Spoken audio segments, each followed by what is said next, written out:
지난 시간 잃어버린 한 마리 양 그리고 잃어버린 한 드라크마에 대해서 말씀을 나눴습니다. 이 지난 시간 함께 나누었던 말씀의 핵심은 이것과 같습니다. 무엇이냐면 그 정도의 가치가 없는 것을 위해 엄청난 희생을 감당하는 것. 이게 그 두 비유의 핵심입니다. 99마리가 있잖아요. 그러면 그 99마리 잘 교배시켜서 새끼를 더 잘 치면 됩니다. 굳이 그 잃어버린 한 마리 양을 위해 목자가 자기 목숨까지 내어놓고 찾아갈 필요가 없다는 것이죠. 무엇이냐면 한 마리 양이 잃어버렸다는 것은 그 잃어버린 양은 이미 맹수의 먹잇감에 노림 그 맹수의 먹잇감이 된 표적이 되었습니다.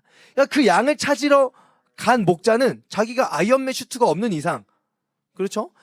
목자도 그 양을 찾으러 가는 순간에 맹수의 위협에 노출된다는 사실이죠. 네. 그러니까 그 정도로 그 한 마리 양이 귀한 것이냐? 잘 모르겠다. 그냥 99마리 잘 교배시켜서 한 마리 얼른 더 낳아버리면 되지. 굳이 그 양을 찾아가나? 네. 굳이? 네, 굳이라고 말할 수 있고. 한 드라크마, 하루 일당의 가치입니다. 근데 그걸 찾으려고 막 집안의 모든 것을 막 드러내고 이사해보셨죠? 이사하면 조용히 하세요. 네. 네. 이사를 하려면 어떻게 해야 되죠?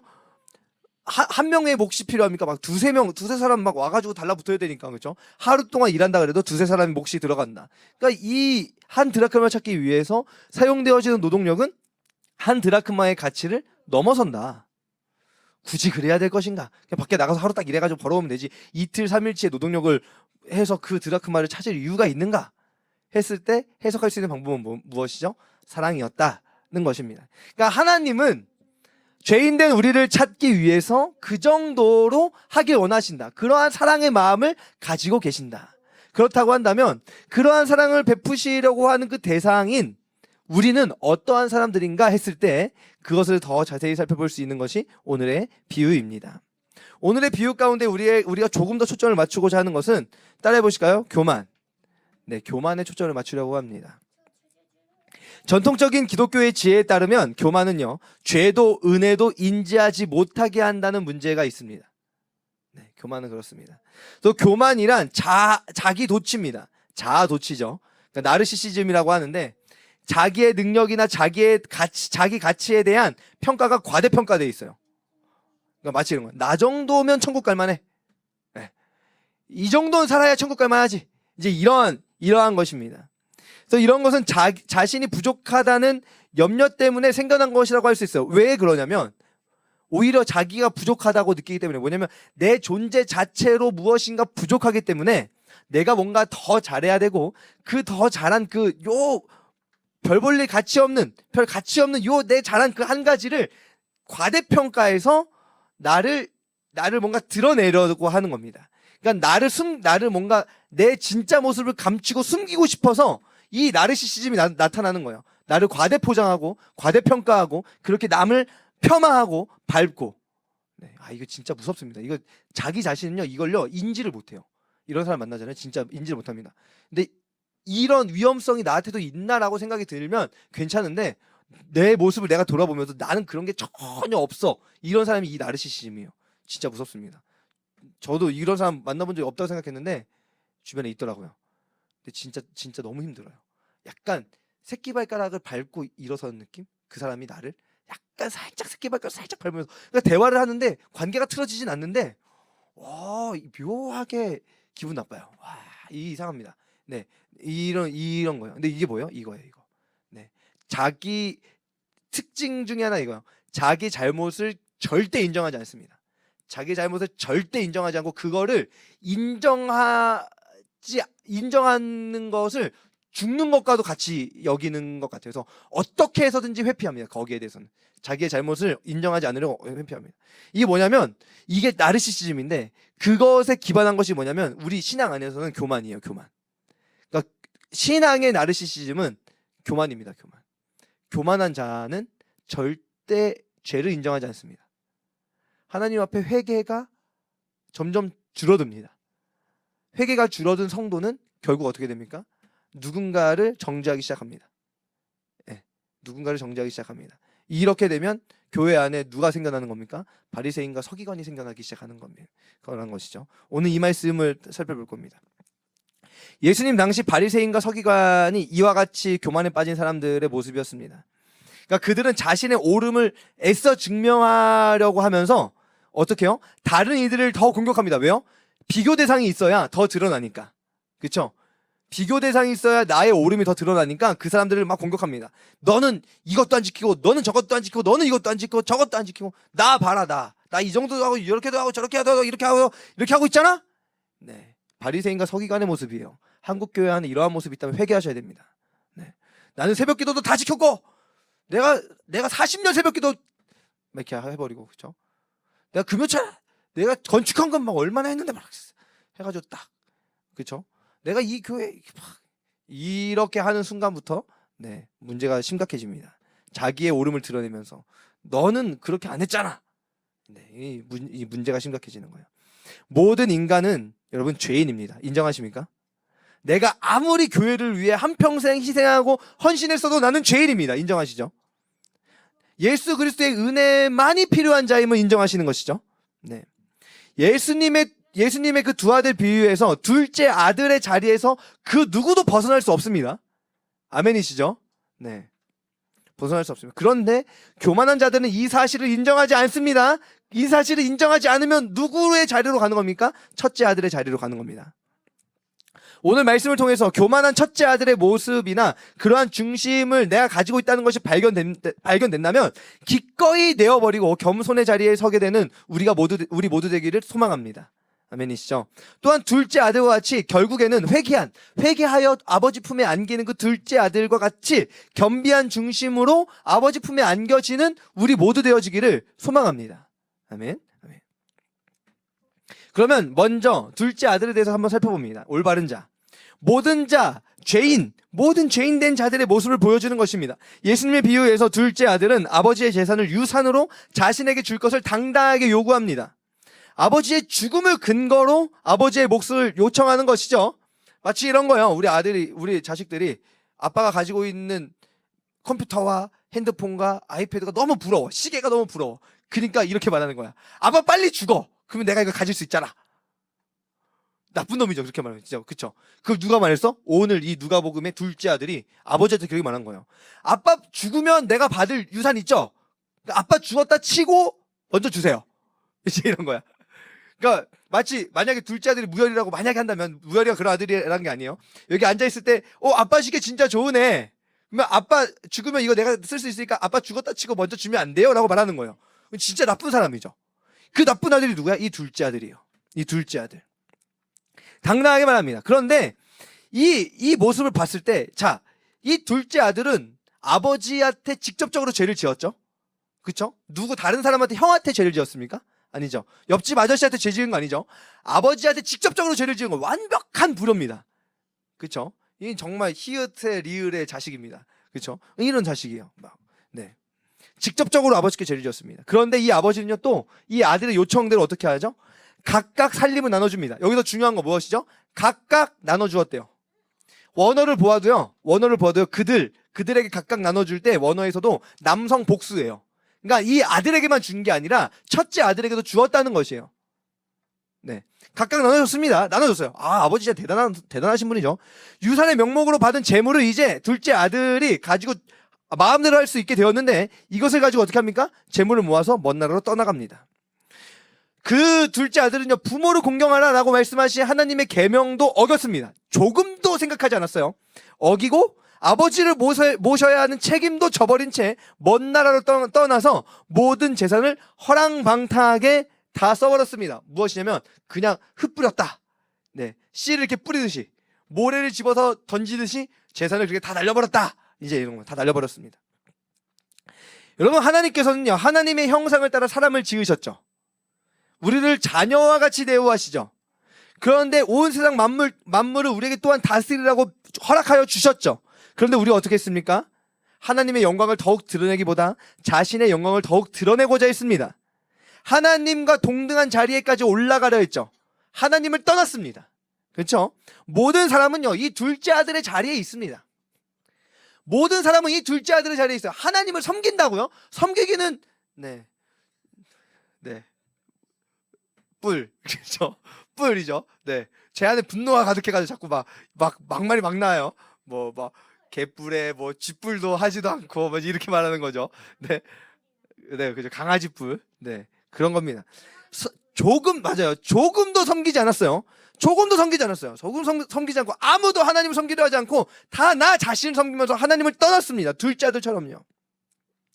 자기 자신을 시인으로 삼은 우상 숭배를 저지른 것입니다. 이것은 각 사람이 하나님을 향하여 직접적으로 죄를 지은 것입니다. 아담과 하와가 죄를 지은 거잖아요. 아담과 하와가 죄를 지었는데 지금 내 모습을 보세요.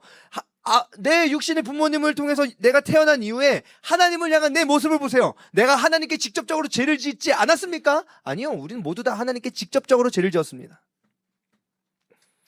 그렇게 우리는 고귀한 하나님의 형상을 깨트린 자의 삶을 살아갑니다. 예수님의 비유에 따른 둘째 아들의 모습에서 벗어날 수 있는 사람은 그 누구도 없습니다. 사도 바울도요? 네, 사도 바울도요. 로마서 3장 23절 말씀 함께 읽어볼까요? 시작. 모든 사람이 죄를 범하였음에 하나님의 영광에 이르지 못하더니, 아멘이시죠? 하나님의 말씀입니다. 모든 사람은 죄를 범하였습니다. 그 죄인의 결과가 무엇입니까? 둘째 아들이 선택한 결과입니다. 그 결과는요, 따라해 보실까요? 죽음. 네, 예수님의 비유에서 아직 죽진 않았죠. 하지만 이제 그 자리에 있는 것은 죽게 되는 것이 명확해졌습니다. 곧 죽게 됩니다. 그는 부정한 자가 되었습니다. 어떻게 부정한 자가 되었죠? 돼지 치는 자의 자리에 있잖아요. 돼지는 하나님의 율법 안에서 부정한 짐승이고 그 부정한 짐승과 함께 있는 자는 부정한 자입니다. 하나님께 나아갈 수 있습니까? 없습니까? 없습니다. 하나님께 나아갈 수 없습니다.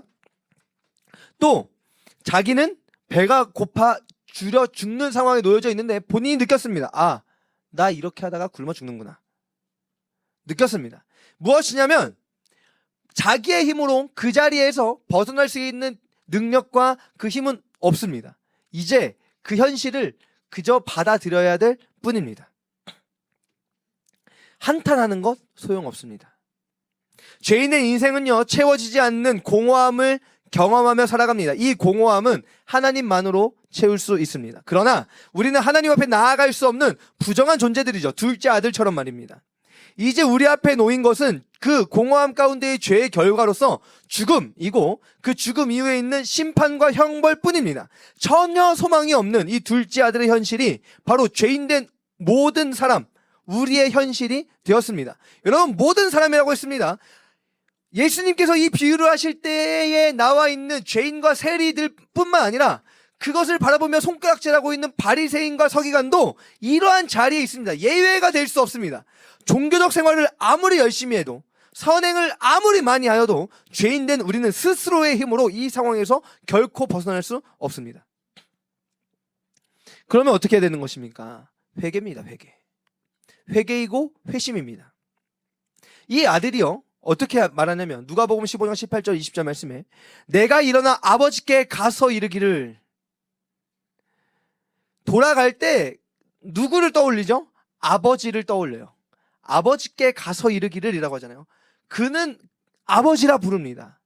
그런데 아버지께로부터 내가 아들로 여김받기로는 염치가 없어서 말할 수 없다는 것이죠. 그러나 그에게는 분명히 아버지입니다.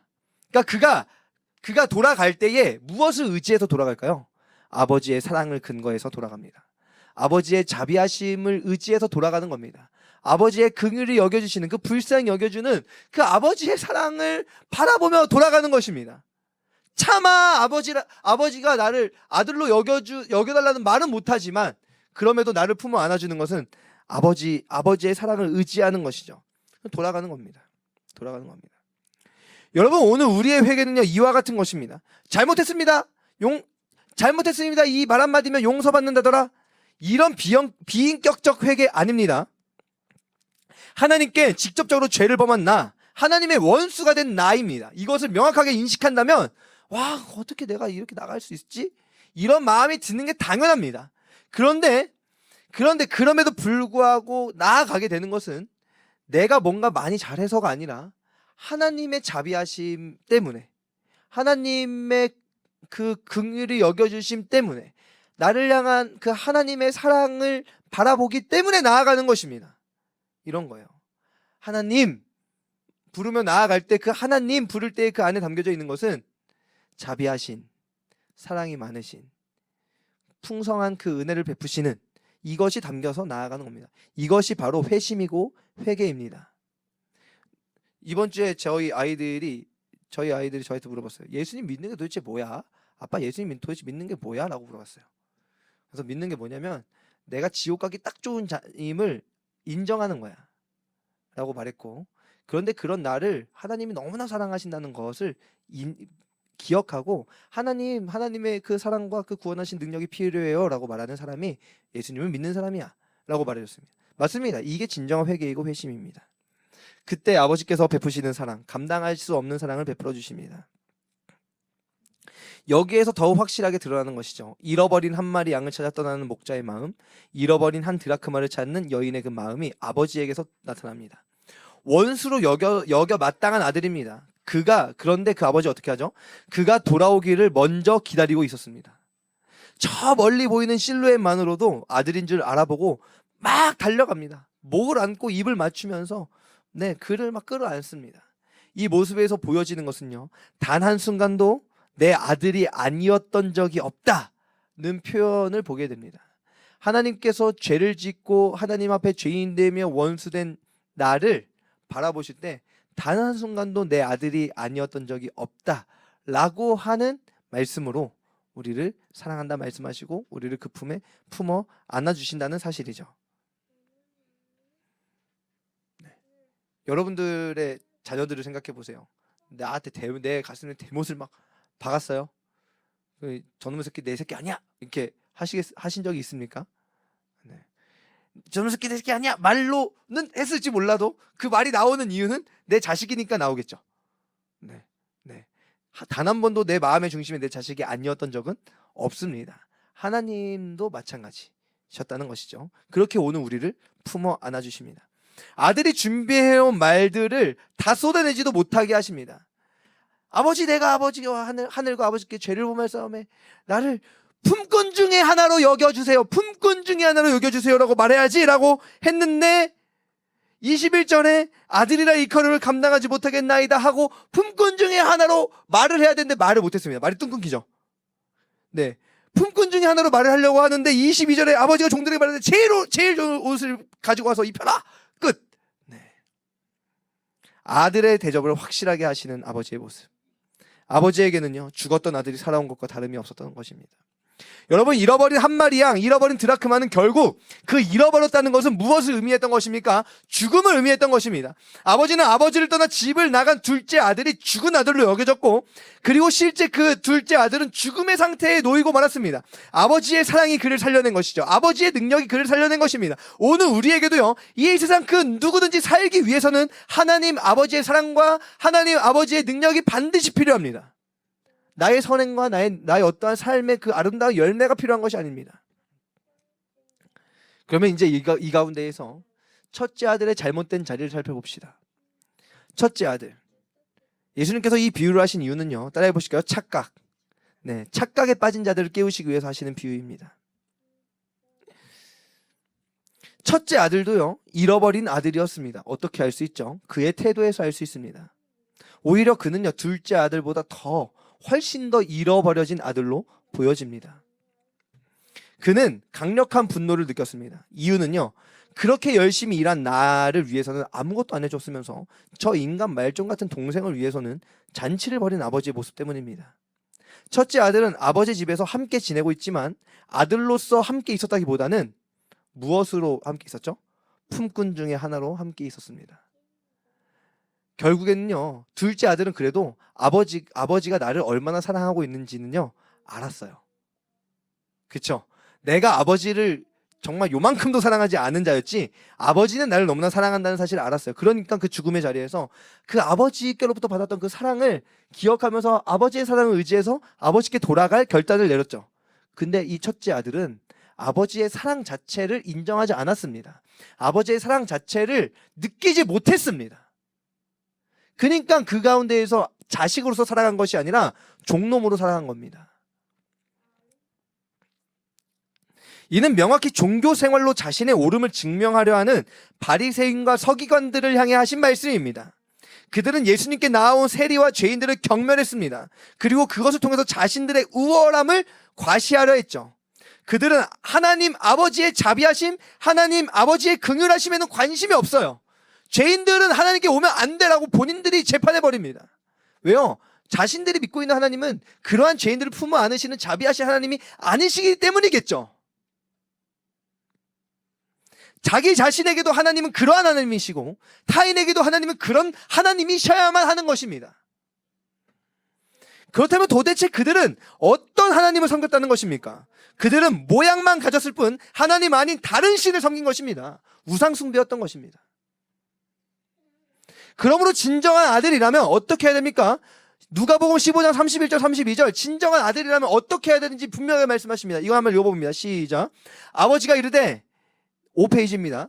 아버지가 이르되 예 너는 항상 나와 함께 있으니 내 것이 다 내 것이로되 이 내 동생은 죽었다가 살아났으며 내가 잃었다가 얻었기로 우리가 즐거워하고 기뻐하는 것이 마땅하다 하니라. 이것이 마땅한 것입니다. 그렇습니다. 진정한 아들이라면 아버지의 모든 것을 감사와 기쁨으로 누려야 했습니다. 품꾼처럼 행동하는 것은 오히려 아버지의 사랑에 대한 모욕이죠. 그리고 실제로 아버지의 사랑에 대해서 모욕했습니다. 자신의 동생이 돌아온 것에 대해서 기쁨이 아니라 분노로 반응했기 때문입니다. 여러분 오늘 우리의 모습은 어떻습니까? 우리는 그 어떤 것으로 보아도 둘째 아들이 분명합니다. 바리새인과 서기관들은 자신의 혈통 또 나면서부터 지켜온 율법의 행위들로 인해 스스로 자기 자신을 속이게 될 도구들이 충분했습니다. 그러나 오늘 우리는 혈통적으로도 태어나서 살아온 삶의 모습을 살펴보아도 둘째 아들이 분명합니다.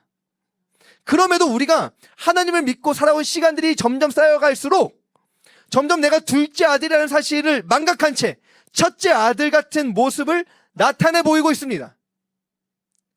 첫째 아들이 둘째 아들을 보며 평가하고 아버지도 포기하지 않고 기다리는 그 동생을 다시는 돌아올 수 없는 자라고 마음속에서 이미 판결을 내어버린 그 첫째 아들처럼 우리는 다른 누군가를 보면서 그렇게 행동합니다. 혹시 교회에 다시 나오시는 사람들을 보면서 그렇게 행동하기도 합니다. 예수님의 비유에서는요, 첫째 아들의 반응에 대해서 열린 결말로 끝나고 맙니다. 그 이유가 무엇일까요? 바리새인과 서기관들 깨닫고 너희의 반응을 보겠다라고 기회를 허락하시고 계신 겁니다. 오늘 우리에게도요, 기회를 허락하고 계신 겁니다. 길가, 돌밭, 가시덤불 같은 심령을 가지고 있는 자는 이 말씀을 들어도 열매 맺지 못하겠죠. 하지만 좋은 땅의 심령을 가지고 있는 자는 이제 이 말씀을 받고 열매를 맺습니다. 어떠한 열매를 맺겠습니까? 회개하겠죠. 나도 아버지의 사랑을 확신하며 둘째 아들처럼 첫째 아들의 자리에 있던 자도 둘째 아들처럼 아버지, 내가 여태까지 아버지의 집 안에서 품꾼처럼 아버지의 집에서 생활했습니다. 아버지의 자식으로 다시 살아가는 내가 되기 원합니다. 아버지 사랑합니다라고 품에 안기는 그러한 열매를 맺어낼 것입니다. 여러분 기억하십시오. 하나님께서는 누구든지 자신의 죄를 자복하고 아버지께 돌아오는 것을 기뻐하십니다. 오늘 내가 나의 죄를 고백하고 아버지의 사랑을 의지하는 것을 기뻐하십니다. 또 기억하십시오. 누군가 자신의 죄를 자복하고 아버지께 돌아올 때 먼저 된 자들과 함께 기뻐하는 것을 아버지는 기뻐하십니다. 그리고 그들을 판단하고 경멸하기를 내어버리고 그들에게 아버지의 사랑을 알려주는 우리의 그 한 걸음 한 걸음을 또한 기뻐하십니다. 빌립보서 2장 5절 8절 너희 안에 이 마음을 품으라. 곧 그리스도 예수의 마음이니 그는 근본 하나님의 본체시나 하나님과 동등됨을 취할 것으로 여기지 아니하시고 오히려 자기를 비워 종의 형체를 가지사 사람들과 함께 되셨고 사람의 모양으로 나타나사 자기를 낮추시고 죽기까지 복종하셨으니 곧 십자가에 죽으심이라. 오늘 우리가 섬기는 하나님은 이 같은 사랑을 우리에게 베푸신 하나님이십니다. 우상 숭배를 벗어버리고 그리스도 예수의 마음으로 충만한 우리 모두 되어지기를 축복합니다. 기도하겠습니다.